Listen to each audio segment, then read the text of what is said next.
BJP নেতা এবং আসানসোল পৌরসভার প্রাক্তন মেয়র জিতেন্দ্র তিওয়ারি নেতৃত্বে আজ বিজেপির পক্ষ থেকে আসানসোল উত্তর ও থানাকে স্মারকলিপি দেওয়া হয়। এ বিষয়ে জিতেন্দ্র তিওয়ারি বলেন যে কিছুদিন আগে আসানসোলের রেলপার অঞ্চলে আর্থিক দুর্নীতির সামনে এসেছিল, তার মুখ্য অভিযোগটাকে গ্রেপ্তার করা হয়েছে।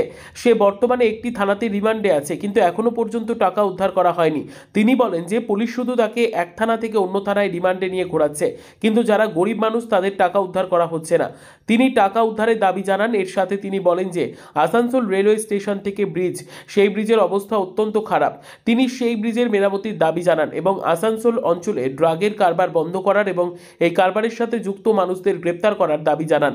তিনি বলেন পুলিশকে 72 ঘন্টার সময় দেওয়া হচ্ছে, যদি তার মধ্যে পুলিশ আইনমতো ব্যবস্থা না নেয় তাহলে বিজেপির পক্ষ থেকে আসানসোল উত্তর থানার সামনে লাগাতার আন্দোলন চলবে।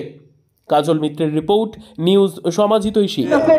আসানসোলের রেলপার অঞ্চল, এই অঞ্চলে কয়েকদিন আগে একটা চিটফান্ডের ঘটনার অভিযোগ হয়েছিল। একজন অ্যারেস্ট হয়েছে, তার পুলিশ রিমান্ড শেষ হয়েছে একটা থানায়, অন্যান্য থানাতে এখনও পুলিশ রিমান্ড চলছে। কিন্তু আমাদের প্রশ্ন হলো যে এত মানুষের টাকা ওই ব্যক্তি নিয়েছিল, সে টাকা এখনও উদ্ধার হলো না কেন? হয় এই টাকা ওর কাছে আছে, আর তা না হলে ও অন্য কোনো ব্যক্তিকে দিয়েছে। তো পুলিশ যে এতদিন তাকে রিমান্ডে রাখলো, ওই টাকার হদিশ কেন পাওয়া গেল না? খালি আমরা শুনছি আজ এই থানা রিমান্ড নিয়েছে, কাল ওই থানা রিমান্ড নিয়েছে, বিভিন্ন থানায় ঘোরানো হয়েছে। আমরা তো ও থানায় ঘুরুক এটার জন্য পুলিশের কাছে আসছি না। আমরা চাইছি যে যারা ইনভেস্ট করেছিল, যারা ওকে টাকা দিয়েছিল, সে টাকা ফেরত কেন দেওয়া হচ্ছে না?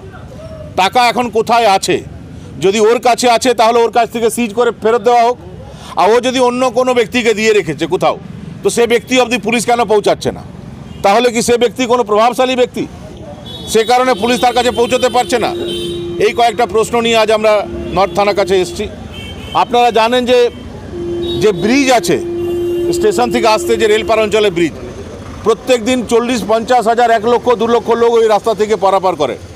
ওই ব্রিজের অবস্থা দেখুন, 1.5 ঘন্টা 3 ঘন্টা 2 ঘন্টা লেগে যাচ্ছে ওই ব্রিজ পেরোতে, এত জামের সমস্যা।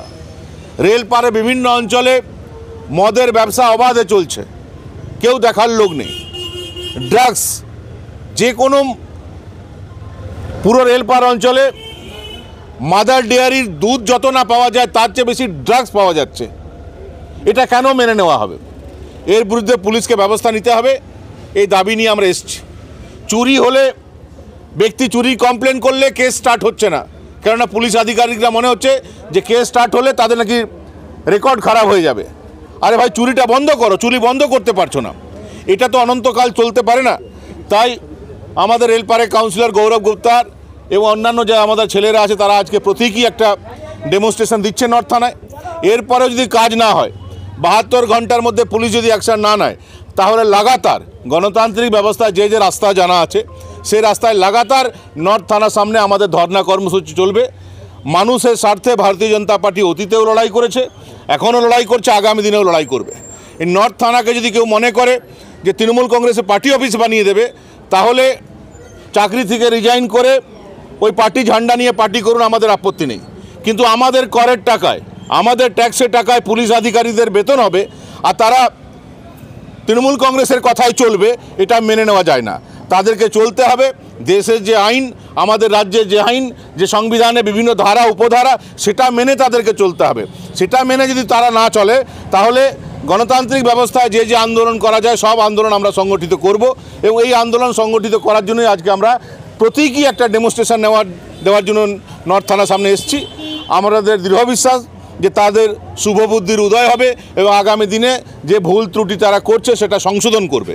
পুলিশ আধিকারিকরা তাদের ভুল ত্রুটি যদি সংশোধন করে, আমরাও সহযোগিতা করব, অতীতে সহযোগিতা করে এসেছি। আর ভুল ত্রুটি যদি সংশোধন না করে, তাহলে জনগণের স্বার্থে আমাদেরকে আরও বৃহত্তর আন্দোলন, আরও বড় আন্দোলন সংগঠিত করতে হবে। এই কয়েকটা দাবি।